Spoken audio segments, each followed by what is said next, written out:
नीट परीक्षेतील पेपरफुटीच्या पार्श्वभूमीवर केंद्रीय शिक्षण मंत्री धर्मेंद्र प्रधान यांच्या राजीनाम्यासाठी शनिवारी राजधानी दिल्लीतील जंतर मंतर येथे आंदोलन केलं होतं। पण या आंदोलनानंतर सुद्धा धर्मेंद्र प्रधान यांनी राजीनामा काही दिला नाही। त्यामुळेच आता अभिजितनं पुढील आंदोलनाची घोषणा केली आहे। यावेळी कॉकरोच जनता पार्टीचं महाराष्ट्रातलं पहिलं आंदोलन हे पुण्यामध्ये 11 जूनला होणार आहे। पुण्यातील सावित्रीबाई फुले पुणे विद्यापीठामध्ये कॉकरोच जनता पार्टीचं आंदोलन होणार असल्याचं अभिजित दीपकेनं सांगितलंय।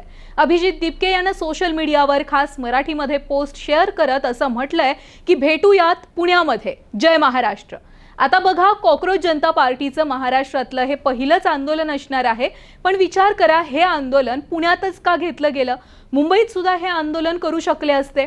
पण लक्षात घ्या, पुणे हे विद्येचं माहेरघर आहे। पुण्यामध्ये सगळ्यात जास्त तरुणांची आणि विद्यार्थ्यांची संख्या आहे। पुण्यामध्ये बाहेरच्या राज्यातून शिक्षणासाठी आलेले सुद्धा तरुण आहेत। त्यामुळेच या आंदोलनाला सर्वात जास्त प्रतिसाद हा पुण्यातच मिळू शकतो हे अभिजित दीपकेनं जाणलेलं असावं। त्यामुळेच महाराष्ट्रातलं पहिलं आंदोलन हे अभिजितनं पुण्यामध्ये ठेवलंय। हे आंदोलन पुण्यात ठेवण्याचं आणखी एक कारण म्हणजे अभिजितने पत्रकारितेची डिग्री ही पुण्यातीलच कॉलेजमधून घेतलेली होती।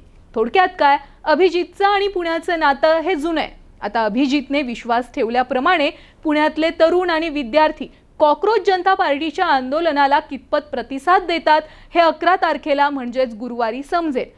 बाकी तुम्ही पुण्यातल्या कॉकरोच जनता पार्टीच्या आंदोलनाला येणार का? कमेंटमध्ये आम्हाला नक्की सांगा आणि ऑनलाईन नेताला फॉलो आणि सबस्क्राईब नक्की करा।